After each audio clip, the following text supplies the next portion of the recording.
Good afternoon on this great Canadian long weekend, and welcome to Ring Talk. I'm your host, Lou Eisen. And first of all, before I do anything, I just want to say thank you.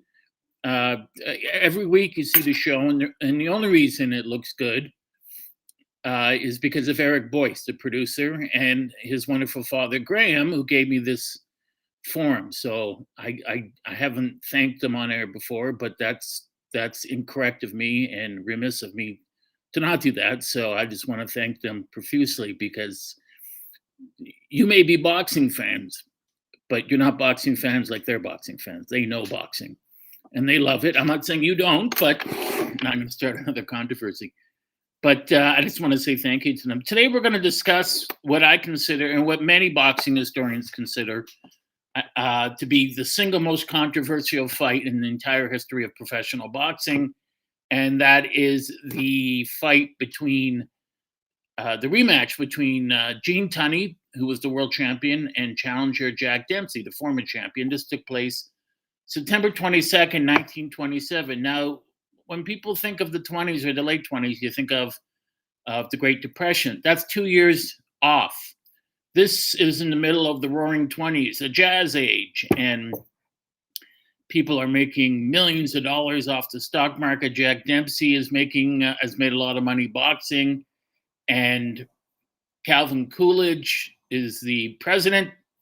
Mackenzie King is the prime minister in Canada, and Calvin Coolidge, the country's going well, and everyone in the movie industry is doing well. Jack Dempsey is doing movies, and this Dempsey had not fought since 1923. So he has the fight in 1926 in Philadelphia against Gene Tunney, his first fight in 3 years. And no one wanted to fight him. And why did Dempsey want to fight? He didn't. After he beats Firpo in 1923, the hunger is gone. It's extinguished in him. He wanted to be the best heavyweight on earth. He was. He beat everyone. There was no one else for him to fight. The Dempsey fight with Firpo, they had to promote Firpo. No one knew who Firpo was in the United States. And the fight with George Carpentier was such a mismatch that they had to make it, they had to promote it from the sense Carpentier versus Dempsey. Carpentier was a decorated World War I flying ace, a hero, and Dempsey they considered a slacker because he got a deferment from serving in World War I to help his family financially. He wasn't a slacker, but it made good press. After the Firpo fight, before the first fight with Gene Tunney, New York State Boxing Commission or Athletic Commission, the most powerful in the world at that time, still very powerful, says to Dempsey and to his manager, Jack Doc Kearns, you can't fight in New York again unless you fight Harry Wills, the Black Panther. Black fighter, African-American, 6'4", 220 pounds. He'd fought because of his color, he'd suffered racism. So Wills had to do what a lot of other great African-American fighters had to do. They had to fight other great black fighters. Joe Jeanette, Sam McVeigh, the Canadian Sam Langford, who was the greatest fighter to never win a world title. And they each ended up fighting each other 30, 40 times. So Wills was a big man, and they had a big press conference, and they signed to fight. Kearns had no intention of letting Dempsey fight a black man at that time. He just, and I don't think it was necessarily because Kearns was racist, because he later managed Archie Moore and is very close with Archie Moore. I think it was because he just didn't want to take a chance. He wasn't in control of it. He didn't want to take a chance. Tex Ricker would have controlled it. Ricker didn't want to fight because after the Jack Johnson-James Jeffries fight and the thousands of riots all through the United States where lots of people were killed, black and white, they just didn't want to have to go through this again. So Dempsey really did want to fight Wills. He was willing to. He wasn't a bigot. He said he would fight him, and they never fought. People often ask, well, how do you think that fight would have turned out? We'll never know, because in boxing, unlike a lot of people online on their Facebook pages or their fan pages, which is great, because anytime, as Angela Dundee said, you're talking about boxing, it's a great thing. but this guy would have beaten this guy, and this guy from the 20s would have beaten this guy from the 70s, and we don't know. It's all speculation. I tend to think Dempsey would have beaten Wills because Dempsey did magnificently against guys that were physically much taller. Dempsey was 6'1", Wills was 6'4", and Dempsey just destroyed people that were that tall. So, 1923, he's not fighting. 3 years go by. He's in Hollywood with his wife, and he starts Estelle Taylor. He starts making all these terrible films, hanging out with Charlie Chaplin and Douglas Fairbanks, the movie stars, and gets a nose job to fix his nose. He's not fighting. He's eating well every day. This is a far cry from the Dempsey who had to ride the rods under trains, who lived in hobo villages, who would walk to fights 40 to 50 miles because he had no money for transportation. Dempsey on the way up was fighting 2, 3, 4 times a month against good guys. Now he was enjoying the life of a successful man. He's achieved it all. I'm the best heavyweight on the planet, probably the best ever. Why on earth would I want to get back in the ring? And anyone that suggested they're not going to draw. There's no real credible opponent. And out of nowhere, not out of nowhere, but from the light heavyweight ranks comes 6-foot Gene Tunney. Tunney had followed Dempsey's career. They were friends. They had met before. Tunney said he never forgot when he was starting out. Dempsey was already, top fighter, champion, the champion by then, talking to Dempsey on a boat once. And he just never forgot how kind and generous Dempsey was and how Dempsey listened to him and offered him thoughtful advice. But he'd followed Dempsey. And Tunney, had several advantages. He's very analytical. He's a great fighter. He only lost once. In fact, he only ever lost once in his whole career. And that was to Harry Greb, the great middleweight world champion and great American light heavyweight champion.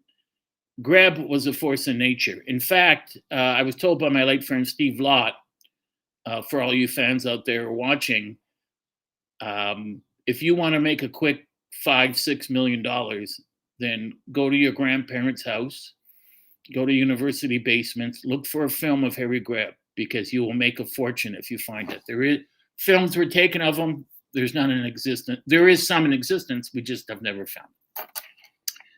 Greb beat up Tunney really bad, put him in the hospital, ruptured his spleen, lacerated his kidney, broke his nose, broke a cheekbone, knocked teeth out.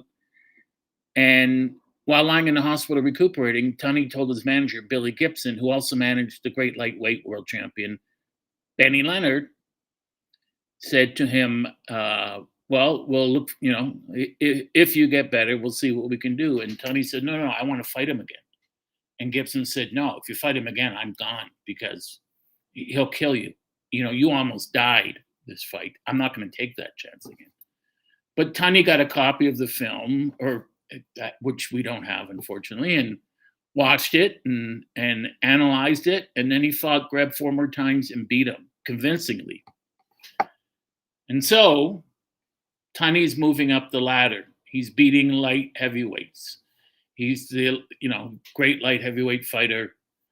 And then he's not the light heavyweight champion. It's just a great light heavyweight. He's beating guys, moves up to heavyweight. Why? Because as people have always said in boxing for 300 years, because that's where the money is. So he moves up to heavyweight and he starts convincingly beating heavyweights. Tunney's style, Tunney was not as quick as Muhammad Ali, but he had a similar style. Tunney would dance around the ring. He learned this when he was part of the Army Expeditionary Force. That was another factor in making the fight so big, because Tunney had served in World War I. He'd gone to Europe. He never saw action, but he was known as the fighting Marine. So Tunney had learned, while in the Army, how to fight backing up. So all these guys who would come at him, Tunney was as effective backing up, which is rare, as he was going forward. And so he did that. And when he became a heavyweight, he had no problem beating the heavyweights. Heavyweights were about his size. He was 6 feet. Dempsey was 6'1". But, a lot of the heavyweights were just basically walk-in sluggers.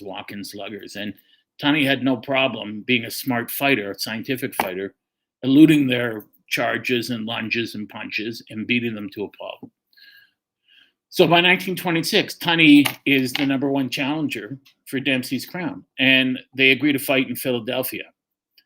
And Dempsey hasn't fought in 3 years. So, you know, you look at Ali coming back after 4 years. Dempsey had a good training camp, but he's not the Dempsey of before. He's not the 24-year-old hungry, feral monster that destroyed Jess Willard.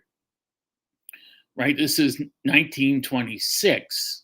This is 7 years later. This is the 31-year-old Dempsey who's happy and content and married. His manager didn't want him to be married because he thought it took away some of his edge. It probably did. All this success, he thought, why bother fighting anymore? I've achieved what I wanted to achieve. So he fights Tunney, and it's a washout. It's literally a washout. It's raining. There was no canopy, so it's raining during the whole fight. And Tunney wins every round. Dempsey's exhausted after 4 or 5 rounds, and Tunney is just beating the hell out of him. And when the fight's over, Dempsey, for the first time in his career, heard something he'd never heard before. Cheers. The fans are standing up cheering him and yelling, "I love you, Jack." And they're hugging him and they're kissing him. And the reason was he was so gracious and diplomatic in defeat that it really took the fans, it stole their hearts. You know, and after, when he was being interviewed on the radio, he said, "Listen, I got beat by a better man. The better man won. He was the better man by far. And I'm happy for him. And he's a great champion." And not all fighters did that back then. They certainly don't do it today.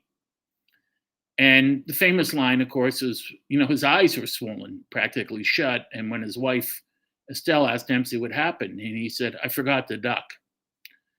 What happened was his reflexes were gone. He couldn't get out of the way of the punches anymore. He didn't have the strength to bull his way inside. His hand speed wasn't what it used to be. But the fight made over $1 million. It was one of the highest grossing fights ever. And Tex Rickard, his manager, wanted to do it again.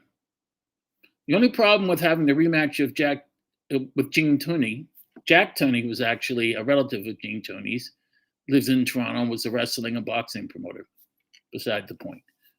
The only problem with having a rematch of Gene Tunney was he won every round against Dempsey so overwhelmingly that Rickard feared no one's going to come. I mean, it wasn't competitive at all.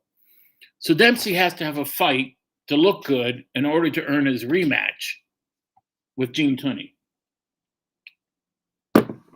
Little coffee there for fuel. And what happens is he fights Jack Sharkey, the Boston Gob, the future world heavyweight champion. Sharkey won the world title, and of course, in the famous fight, lost it against Max Schmeling when he hit him low, and then won it again, and then lost it to Primo Carnera in a fixed fight. What you wouldn't admit was a fixed fight. Sharkey only admitted it after the last guy that was alive then died. And this was a year or two before Sharkey had died in the 80s. And then he admitted it was a fixed fight. He just said it simply wasn't safe for me to admit it before. So he has to fight Sharkey. Sharkey's young and he's good and he's big, 6'2", 6'3", and he knows how to fight. He's emotionally temperamental, but he doesn't dislike Jack Dempsey, but he's looking at him thinking, boy, am I going to beat the crap out of you. You are old and you cannot fight any longer. And they have the fight, and Sharkey is hurting Dempsey in every round. And after each round, Dempsey comes back to his corner and says, I can't believe he hasn't knocked me out yet. And he's pounding Dempsey. And Dempsey is just clinching. He's holding on for dear life. Dempsey realizes, I got to stop going for the head and just destroy his body. And he keeps going for the body. But Sharkey is beating him up. He's bleeding from the nose and the mouth. He's got cuts under his eyes. His eyes are swelling. And everyone there is thinking, well, this fight's not going to go 6-7 rounds. And it shouldn't have. But Dempsey, through his incredible force of strength and character, is lasting. In the 7th round, Dempsey hits Sharkey a hard left hook. It's a borderline punch. And Sharkey breaks the cardinal rule in boxing, which you don't even have to know boxing to know the phrase, protect yourself at all times. So it's a borderline shot, but Sharkey actually holds his hand out to Dempsey and says, wait. He says, wait.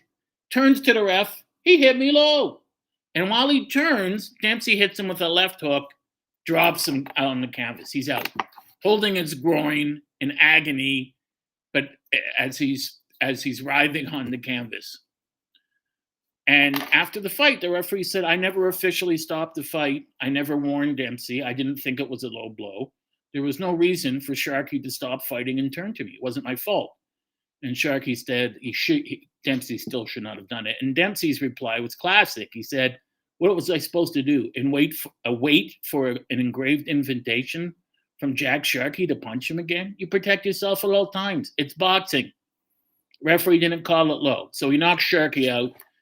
And no one talks about the controversy that is in the paper the next day. Dempsey ices Sharkey in 7. So the fight with Gene Tunney is on.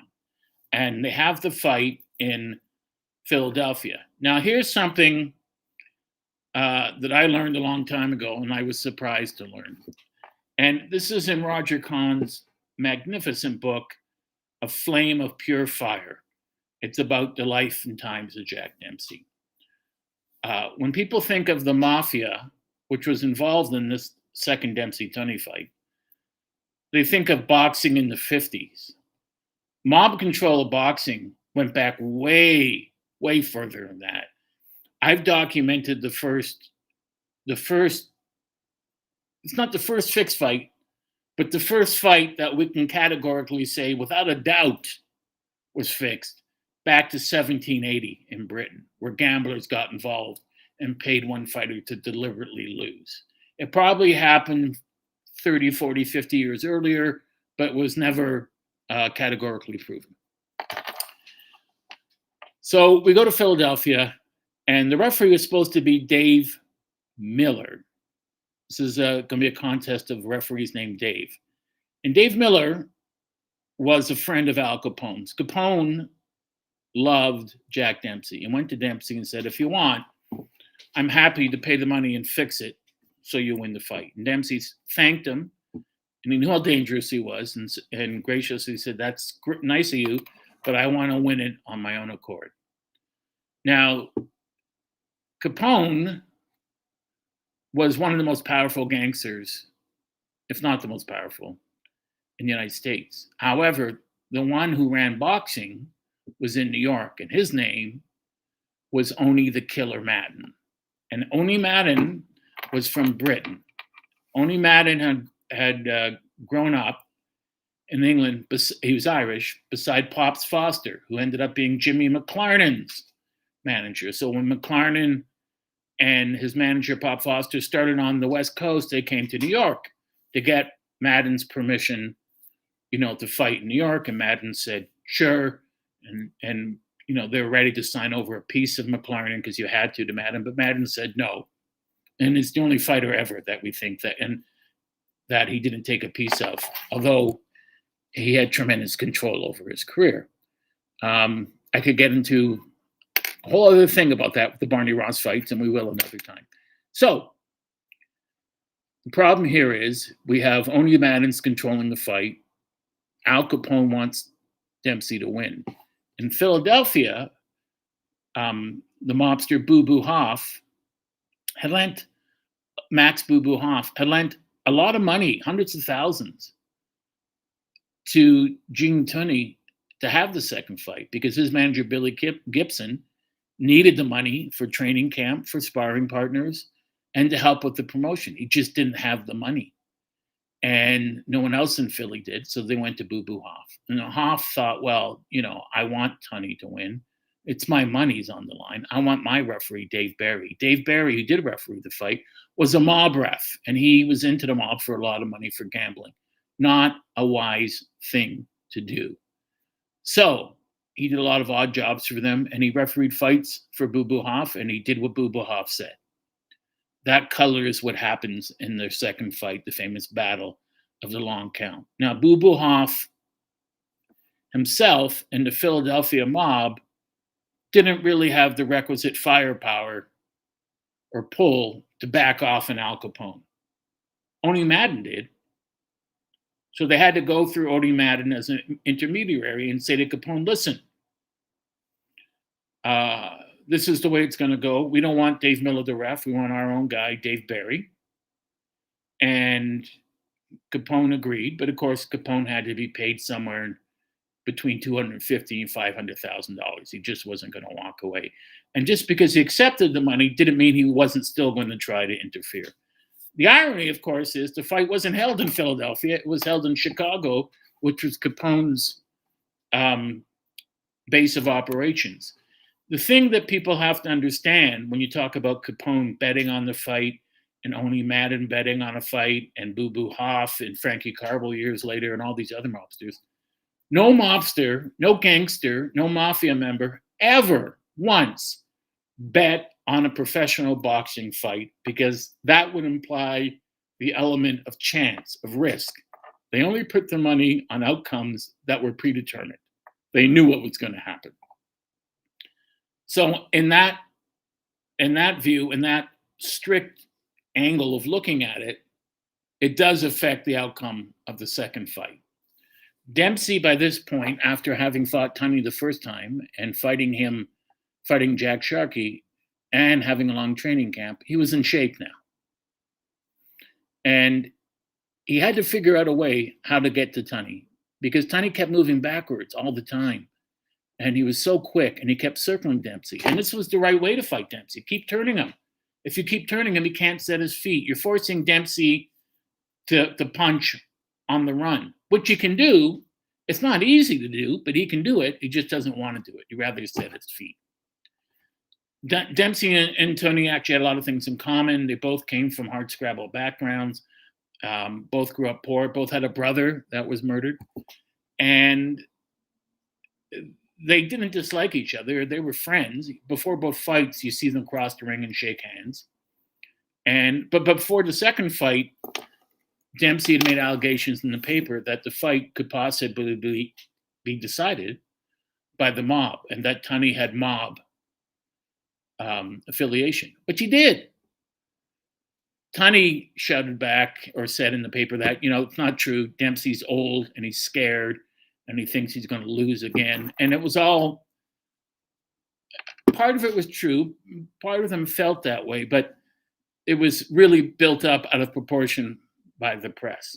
Dempsey said years later, he said that he was told before he got in the ring that day that a mob person had approached him and said, "You're not going to win tonight."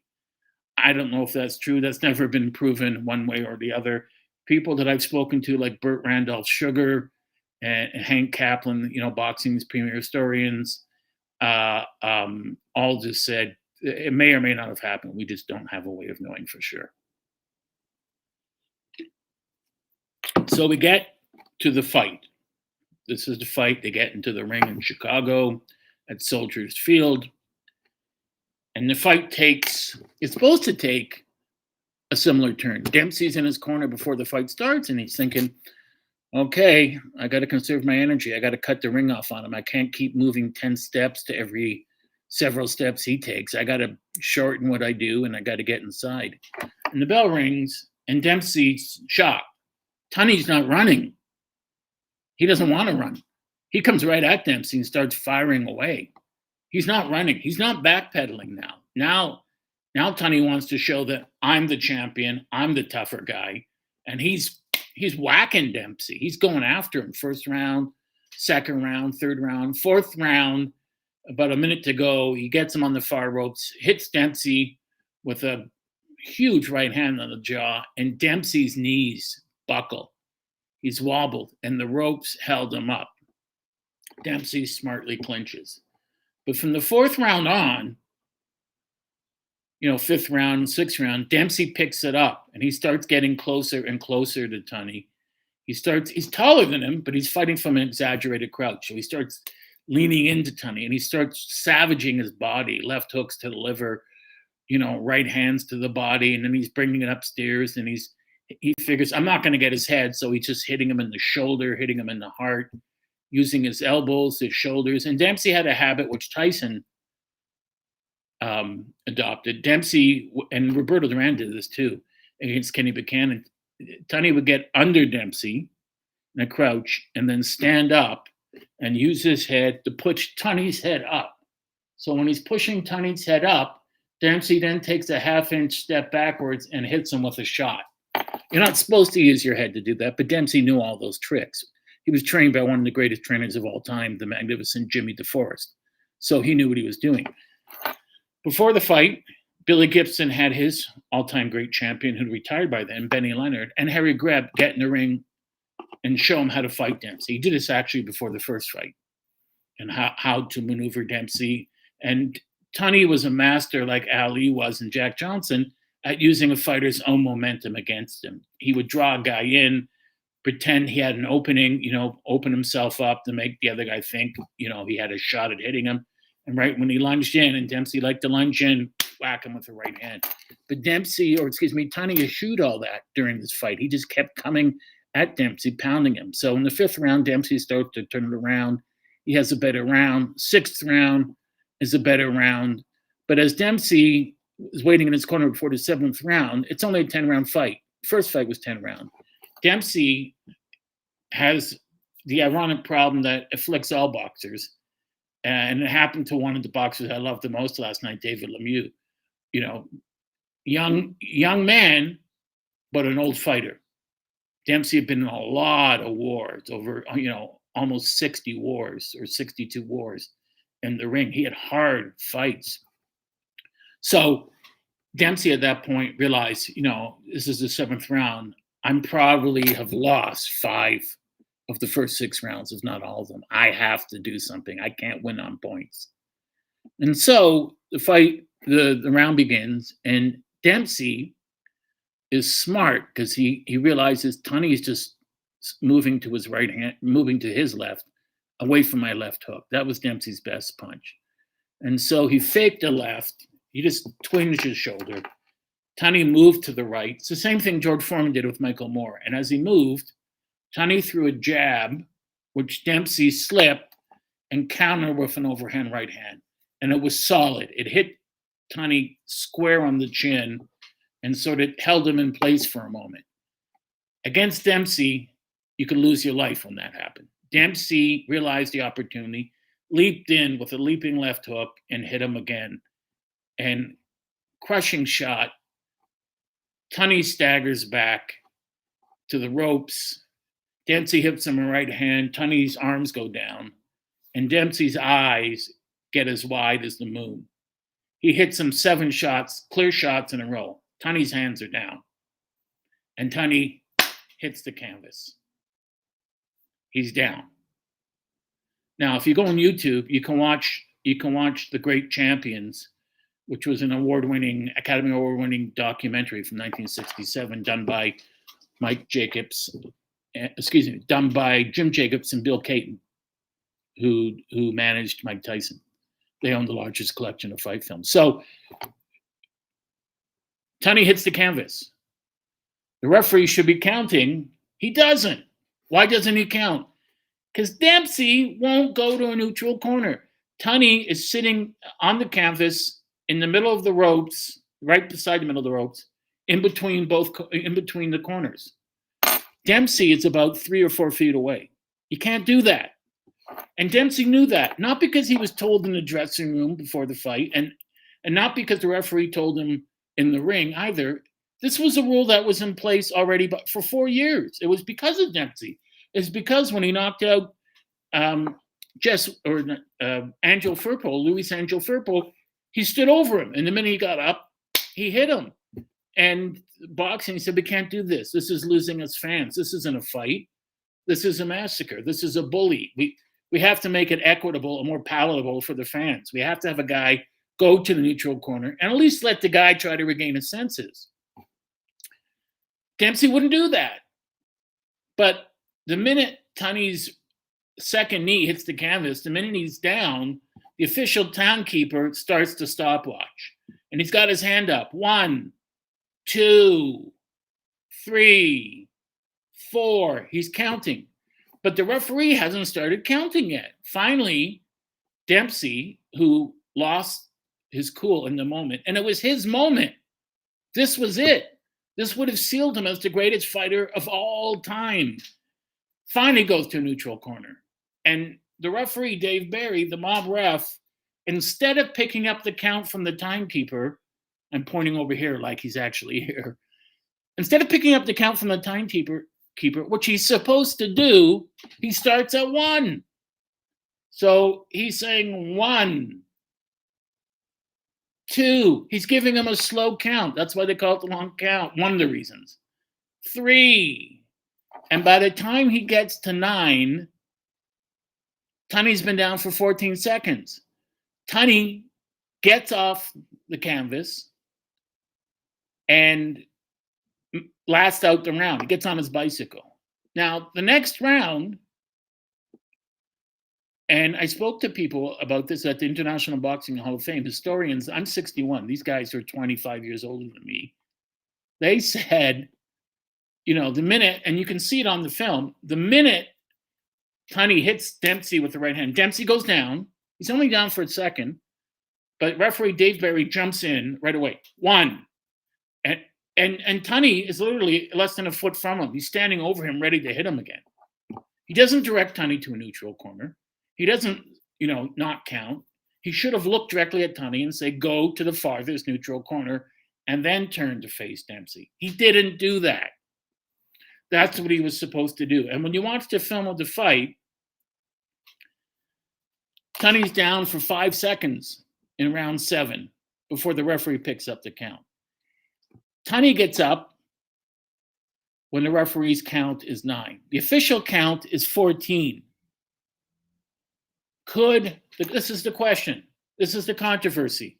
This is the controversy that's been going on for 95 years. 95 years. People still discuss this and get into incredible arguments over it. Well-known accredited boxing historians will go crazy over this. Was Tunney officially knocked out? The question is, could Tunney have risen if the official timekeeper's count was used? So in other words, when the timekeeper got to 10, it would have been 5 by the time, or it would have been 4, I guess, by the time Dave Barry reached the count of 9. And when you look at the tape, Tunney's eyes rolled back into his head when he hit the canvas, and he doesn't pick up the referee, doesn't look up at the referee or get the count until around 8 or 9. I believe, and there are a lot of people that believe this, some still disagree, I believe Tunney could not have beaten the count. I think if the referee had followed the official timekeeper's count, Dempsey regains the world heavyweight title. There's no way Tunney could have gotten up. Now, years after, for the rest of his life, Dempsey said, I think Tunney could have gotten up. I was there. You weren't. I was standing not too far from him. I know he could have gotten up. This is Jack Dempsey saying this. So who are we to disagree with him? Now, Dempsey, who's at fault? Is Dempsey at fault or the referee at fault? Dempsey's the architect of his own demise. He got caught up in the moment. He didn't run to the neutral corner or go immediately, which he should have. But Dave Barry didn't pick up the official timekeeper's count, which he should have. And when he did count, he gave him a slow count. It's really called the long count because it was a count of 14. Some people say it was 17 or 18. The question is this: if Dempsey goes to a neutral corner and Barry starts counting, does Tunney get up? And I believe he couldn't. But as I was told by the great Hank Kaplan, one of the greatest, if not the greatest boxing historian ever, ifs don't count in boxing. He said, ifs don't count. He said, and when people always say, if this happened or if that would happen, he said, yes. And if my grandmother would have had testicles, she would have been my grandfather. Ifs don't count. So the fight made over $2,650,000. It was the last of the $5 million gates of Tex Rickard. and Rickard died 2 years later. Dempsey retired after this fight. He had some exhibitions. 2 years after this, the Depression hits, and they're all wiped out. Dempsey has no money, but he scrapes together some money in loans, and he opens up his restaurant, and he makes all his money back. And also because he was so well loved, when Dempsey refereed fights, people would pay just to see him sometimes rather than the actual fighters. And he got a lot of money for doing that. And he made a lot of money doing various promotions. Gene Tunney had one more fight. He fought Tom Heaney, from New Zealand, knocked him out in the 11th round, and then he retired. Why did he retire after one fight? He married Polly Lauder, who was an heiress, who was worth over $50 million at that time during the Depression. And he said, I don't need it. I became the heavyweight champion of the world. That's what I wanted to do. I'll always be remembered. And he was. He was a truly, I never had the privilege, of meeting Jack Dempsey or Gene Tunney. But from what I heard from George Chuvalo, who also knew, by the way, only the Killer Madden, that Tunney and Dempsey were just absolute gentlemen. And Tunney and Dempsey became very close friends. In fact, when Gene Tunney's son, John Tunney, was running for Congress, Dempsey would come out and campaign for him. And they asked Tunney's son, how are you drawing 100,000 people? Is it just because your father and Jack Dempsey are appearing? And he said, no, it's because I promised to show their fights after I give my speech. So Dempsey ended up doing well. His restaurant did well. And there's a famous story about Dempsey in the 80s, just before he died. He was mugged by two guys in the 20s tried to mug him. Jack Dempsey. One guy went for him. Dempsey sort of turned, hit him with the right hand, broke the guy's jaw. And Dempsey was in his 80s. The guy fell down face first. He didn't move. The other guy, just his eyes open, and he tripped over the guy that had fallen, his fellow mugger, and fell down the stairs. Gene Tunney and Dempsey, as I said, were lifelong friends. And they were remembered, and they deserve to be remembered, because my favorite fighter is Muhammad Ali, but there's never been anyone more enduring in the whole history of boxing than Jack Dempsey. His was a true rags to riches story, and so was Gene Tunney. And they were different kinds of men. They both served in World War II. Neither man, they were different than other fighters of the time because neither of them were too religious, but more than that, they weren't bigoted. They weren't racist. They looked at everyone as their equal. They were true sportsmen and true gentlemen. In fact, when Harry Greb died during an eye operation, no one cried harder than Gene Tunney. And it was Tunney who went to his funeral and paid for it. And these two men, Dempsey and Tunney, Tunney and Dempsey, will live forever in the history of boxing. And one of the last things I want to say, if not the last thing, is if you get a chance, watch their fights. I watched them again yesterday. And when I say I watched them, I didn't just watch the seventh round and the second fight. I watched each round of both fights. And it's very interesting because you can see Dempsey thinking. You can see him, how am I going to get inside Tunney's reach? And in the first fight, he just can't do it. He's too tired, too exhausted. Figures it out in the second fight, catches magic in a bottle, and then because of his own reticence to obey the rules, which came into effect because of him, he blows his opportunity to come back and become the first man ever to become the world heavyweight champion. But for a lot of people, he is the world heavyweight champion, and he always will be, and I firmly believe that. And this is the last thing I want to say, that Floyd Mayweather, Muhammad Ali, Larry Holmes, Jack Dempsey, Jack Johnson, Jim Jeffries, you still have to address them as champ or champion. It's a title like president. Once you leave office, once a prime minister leaves office, you still address them by that title. And I think it's only fitting and fair to address Jack Dempsey and Gene Tunney and all these other wonderful boxers that we've enjoyed over the years and still enjoy as world champion, because they did it through their own sweat and blood and their own effort, and they certainly earned that moniker. And if you haven't seen his fight, as I always say, Please go back and watch it. September 22nd, 1927, in Chicago, Soldiers Field. This is an incredibly exciting fight. My name's Lou Eisen. This has been Ring Talk. Thank you, and enjoy the rest of your weekend.